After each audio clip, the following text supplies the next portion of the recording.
ডিম মানবদেহের জন্য একটি পুষ্টিকর খাবার। এতে প্রোটিন, ভিটামিন এবং মিনারেল সহ প্রয়োজনীয় অনেক ধরনের পুষ্টি উপাদান রয়েছে।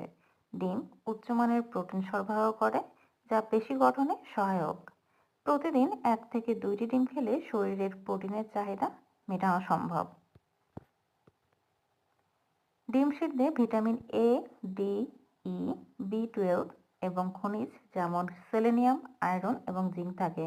এগুলো শরীরের রোগ প্রতিরোধ ক্ষমতা বাড়ায়। সিদ্ধ ডিম দীর্ঘ সময় পেট ভরা রাখে, ফলে অতিরিক্ত খাওয়ার প্রবণতা কমে যায় এবং ওজন নিয়ন্ত্রণে থাকে।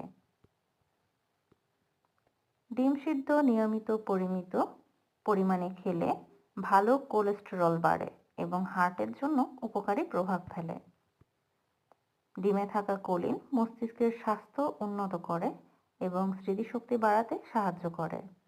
ডিমে ভিটামিন ই এবং ক্যালসিয়াম থাকে, যা হাড় ও দাঁতের জন্য অনেক উপকারী। ডিম সিদ্ধ সহজে হজম হয় এবং রান্নায় প্রক্রিয়ায় তেল বা অতিরিক্ত মশলা যোগ করার প্রয়োজন হয় না, যা এটি আরও স্বাস্থ্যকর খাবার করে তোলে। তবে অতিরিক্ত পরিমাণে ডিম খাওয়া ঠিক নয়। প্রতিদিন 1 থেকে 2টি করে ডিম সিদ্ধ খাবেন, সেটা অনেক স্বাস্থ্যকর হবে।